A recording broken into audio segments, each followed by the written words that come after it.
আমি আপনার প্রসঙ্গের সূত্র ধরেই একটি কথার সূত্র ধরে প্রশ্ন করতে চাই। আপনি খুব সুন্দর করে বলছিলেন যে ইরান ইরাক নয়, ইরান লিবিয়া নয়। তো কেন আপনার কাছে মনে হলো? কারণ আমরাও দেখেছি যে অতীতের ইতিহাস ইরানকে দমানো খুব কঠিন। মাথা উঁচু করে দাঁড়ায় বারবার। তো সেক্ষেত্রে আপনার কাছে আমি একটু জানতে চাই, আপনি কেন এই সুন্দর করে বলছিলেন যে ইরান ইরাক নয়, ইরান লিবিয়া নয়? না, আমার কাছে মনে হয় এটা জাতিগত ট্রেট, এটা থাকে, অনেক জাতির থাকে, প্রত্যেক জাতির একটা ট্রেট থাকে, এবং ওদের সম্ভবত এটা সভ্যতাগত, এটা 7,000 বছরের পুরনো সিভিলাইজেশন। আপনি যদি দেখেন যে পার্সিয়ান সিভিলাইজেশন, এবং যে তাদের যে যুদ্ধ জয়ের ইতিহাস যদি দেখেন, এবং এটা তাদের সম্ভবত রক্তের মধ্যে আছে, তাদের এটা জিনের মধ্যে আছে, এবং এটা সেই অর্থে তাদের যে আম, যে অহমিকা বা তাদের যে সেলফ রেসপেক্ট, এরা কখনো মাথা নত করবে না। এবং ইরান কিন্তু সম্পর্কে আমাদের একটা বড় ভুল ধারণা আছে বাইরের পৃথিবীতে। এটা আমি আহ, আহ, আমি আহ, আমার সৌভাগ্য হয়েছে পৃথিবীতে 3টা মহাদেশে 5টা বিশ্ববিদ্যালয়ে আমি পড়েছি। তো এই যে আমার এক্সপোজারের কারণে আমি এই গত 25 বছরে আমি বিভিন্ন, এটা শুধু আমি বাংলাদেশে বসে ঢাকার ঢাকার কনটেক্সটে বলছি না, আমি বিশ্বের বিভিন্ন জায়গায় বিভিন্ন বড় বড় স্কলার্স থেকে, আমি যেহেতু একাডেমিক ওয়ার্ল্ডে কাজ করি তাই স্কলার কথাটাই বললাম, একাডেমিক এনভায়রনমেন্টে আমি অনেককে বলতে শুনেছি, সিরিয়াস অ্যানালিস্ট থেকে বলতে শুনেছি, ইরান সম্পর্কে আমাদের বড় ভুল ধারণা রয়েছে বাইরে। ইরানের মেয়েরা হিজাব পরে বলে, বা ইরানে একটা শক্তিশালী ধার্মিক একটা সরকার আছে বলে, এবং তারা সেটাকে ইম্পোজ করে বলে, ইরানের যে সিভিলাইজেশনাল আসপেক্টটা, এটাকে ছোট করে দেখার কোনো কারণ নাই।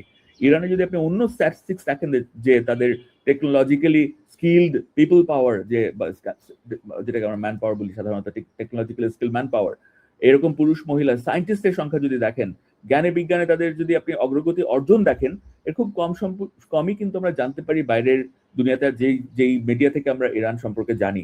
ইরান কিন্তু আসলে একটা অনেক অ্যাডভান্সড একটা সিভিলাইজেশন, এবং এটা একটা কন্টিনিউড সিভিলাইজেশন। কিন্তু এটা কিন্তু এমন না যে একটা সিভিলাইজেশন ছিল আমরা something that we take pride in, যে আমাদের এটা একসময় ছিল, আমাদের 7,000 বছর আগে বা 2,000 বছর আগে আমরা এটা ছিলাম, সৌর্য বীর্য অনেক উন্নত ছিলাম, কিন্তু এখন আর কিছু নাই, সরি, এরকম না ইরান। এটা একটা কন্টিনিউয়েশন আছে। তো ফলে ইরানের ওই যে আপনার যেটাকে বলে রিজলভ, শক্ত রিজলভ, এবং তারা যে খুব শক্ত মনে অধিকারী, এবং এটা হলো একটা দিক, যেটা আমি আপনাকে আমি এটা জানি না এটাকে দার্শনিক বলতে পারি কিনা বা ফিলোসফিক্যাল বলতে পারি কিনা, একটা আসপেক্ট। কিন্তু এটার অন্য একটা প্র্যাকটিক্যাল আসপেক্টও আছে, আমি মনে করি একটা রিয়েল লাইফ আসপেক্ট। সেটা হলো যে ইরানের এই রেজিম, এই যে আপনার ধরেন অনেক বছর হয়ে গেছে, 79-এ তারা ক্ষমতা এসেছিল, এবং এই যে ইসলামিক রেজিম যেটা আছে, এরা কিন্তু আসলে জানে যে তারা ওখানে এক ঘরে, প্রথমত তারা শিয়া, ফলে মুসলিম ওয়ার্ল্ডেও তাদের যে খুব ভালো বন্ধু আছে, টাইম টেস্টেড ফ্রেন্ডস, অনেক রিলায়েবল ফ্রেন্ডস আছে, তারা নিশ্চিত নয়। এবং আপনি দেখেছেন যে যে কথা তখন আপনার প্রথম প্রশ্ন আধা ঘন্টা আগে বলা শুরু করেছিলাম, শেষ করতে পারিনি, সেটা হলো যে চীনের আপনি যদি রিয়াকশন দেখেন, এখন প্রশ্ন উঠছে, কিন্তু খুব মৃদুভাবে প্রশ্ন উঠেছে। আপনি জানেন যে চীন ইরানের খুব কাছের বন্ধু দেশ, বন্ধু রাষ্ট্র, কিন্তু চীনও কিন্তু তার পাশে দাঁড়ায়নি লিপ সার্ভিস ছাড়া, নিন্দা জানিয়েছে এটুকুই, কোনো অস্ত্র পাঠায়নি, সামরিকভাবে জড়ায়নি। চীন সম্ভবত দেখছে, অপেক্ষা করছে, রাশিয়ার কাছ থেকে তো সে এক্সপেকটেশন তার ছিলই না। এরা কিন্তু তার অ্যালাইজ, কিন্তু অ্যালাইজ গুলো অ্যালাইজ হলেও তারা কিন্তু আসলে তার পাশে দাঁড়ায়নি। কিন্তু এতে কিন্তু ইরানের কোনো ক্ষতিবৃদ্ধি হয় নাই। আমি আপনার প্রশ্ন উত্তরে বলছি যে ইরানের কিন্তু প্রস্তুতি ছিল।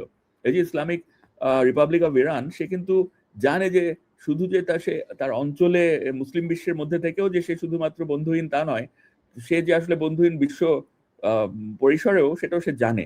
যদিও চীনের সাথে তার অন্য সম্পর্ক, আপনি দেখেছেন যে হরমুজ প্রণালী বন্ধ করে দিয়েছে, কিন্তু একটা দেশের জন্য হরমুজ প্রণালী সে খোলা রেখেছে, চীনের জন্য। চীন কিন্তু তার সবচেয়ে বড় বায়ার অফ অয়েল। চীন এত কৃতজ্ঞ থাকা উচিত ইরানের প্রতি, কিন্তু সেই চীনও তার পাশে দাঁড়ায়নি। কিন্তু ইরানে কোনো ক্ষতিবৃদ্ধি হয়নি, ইরানে সে প্রস্তুতি ছিল। এই কারণে আপনি যে জানতে চাইছেন যে আমি কেন বললাম ইরান লিবিয়া নয়, ইরান সিরিয়া নয়, ইরাক নয়, এই কারণেই বলছে যে ইরান এবং ইরানের ফরেন মিনিস্টার, আপনি যদি বডি ল্যাঙ্গুয়েজ যদি দেখেন, তারা যখন টেলিভিশনে আসেন, মিডিয়াতে আসেন, এমনকি আজকে গতকালকে যদি দেখেন যে ভাষায় তারা কথা বলেন, ইরানের পূর্ব প্রস্তুতি ছিল এরকম যে একটা কিছু ঘটতে পারে। তারা ধৈর্য ধরে প্রত্যেকটা ওয়ার্ড অফ করেছে, প্রত্যেকটা তাদের দৃষ্টিতে যা ষড়যন্ত্র, তারা যেটাকে বলেন, তাদের বিরুদ্ধে যে ধরনের আক্রমণ হয়েছে, সব আইদার ওয়ার্ড অফ করেছেন, অথবা তারা সব হজম করেছে, তারা এসকেলেট করতে দেয়নি। ইরানের একটা অ্যামেজিং ক্যাপাসিটি, আপনি দেখবেন, এটা আন্তর্জাতিক সম্পর্কের ছাত্র যেহেতু আপনি ভালো বুঝবেন, যে একটা অ্যামেজিং ক্যাপাসিটি সে কন্টেইন করতে পারে। ডিএসকেলেশন, এটা কিন্তু খুব সহজ না। ইরান করেছে অনেক বড় বড় ঘটনায়, সে রিটালিয়েট করেনি, কিন্তু এইটা সম্ভবত পশ্চিম বা মার্কিন যুক্তরাষ্ট্র এবং ইসরায়েল তার রেড লাইনটা ক্রস করেছে, এবং সে বারবার বলেছে। এবং আমেরিকার, ইরানের যে অ্যালাইজ, যারা ওই রিজিয়নে আছে গত 2 মাস ধরে তারা সর্বতভাবে চেষ্টা করেছে কিভাবে এই যুদ্ধটাকে পরিহার করা যায়, কারণ তারা জানতো ইরান রিটালিয়েট করবে। কারণ সর্বোচ্চ ধর্মীয় নেতাকে যখন হত্যা করা হয়েছে, তিনি আধ্যাত্মিক নেতাও, তিনি শুধু রাজনৈতিক নেতা তা নন। ফলে আপনি দেখবেন যে আমেরিকার যে আশাটা ছিল হয়তোবা যে লক্ষ লক্ষ লোক রাজপথে নেমে আসবে, আপনি স্টেটমেন্ট দেখতে পারেন অন রেকর্ড যে আমেরিকান সেক্রেটারি অফ স্টেট কি বলছে, টুইটে কি বলছেন তিনি, এবং আপনি দেখবেন যে আমেরিকান প্রেসিডেন্ট কি বলছেন, যে আহ্বান জানাচ্ছেন ইরানিদেরকে রাজপথে নেমে আসার জন্য, এই যে এই রেজিমের বিরুদ্ধে বিদ্রোহ করে তাদেরকে টপল করার জন্য। কিন্তু রাজপথে কেউ নামছে না। সম্ভবত ওই যে ধর্মীয়, এটা আমার ধারণা যে এই যে আয়াতুল্লাহ খামেনির যে হত্যাকাণ্ড, এটি ইরানিদেরকে এটি আপনার খুব করেছে, ইউনিফাই করেছে। আমি মনে করি যে এই মুহূর্তে একটা ব্যাপক বিপ্লব হওয়ার সম্ভাবনা খুব কম। এটা আমি শিওর যে বাইরের যে ইন্টেলিজেন্স এজেন্সি গুলো আছে এবং অন্যান্য এলিমেন্টস আছে, তারা চেষ্টা করছে তাদেরকে সংগঠিত করতে। খুব সহজ হবে না। এবং এর আরেকটি কারণ কেন সম্ভব হবে না, খুব সহজ হবে না, যে ইরানের এই প্রস্তুতির কথা আপনাকে যেটা বলছে, যে ইরান ইরাক না, লিবিয়া না, এটা সিরিয়া না, ইরান জানে যে তার আসলে দুর্বলতাগুলো বা ভালনারেবিলিটি গুলো কোথায়। ওই কৌশলগত ভালনারেবিলিটির ওই ছিপিগুলো বন্ধ করার সক্ষমতা ইরানের আছে এবং সে জানে এবং তার পূর্ব প্রস্তুতি নিয়েছে।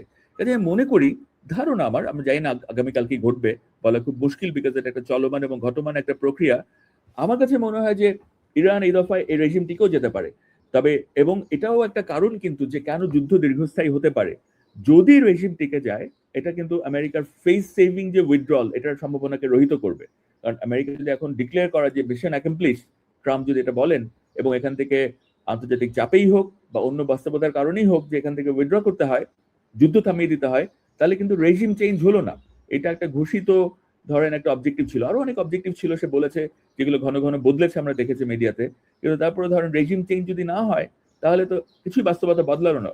ইরানের সক্ষমতা হয়তো বা সাময়িক সময়ের জন্য দুর্বল হলো, কিন্তু সেই সক্ষমতা আবার সে রিগেইন করতে পারবে over a period of time.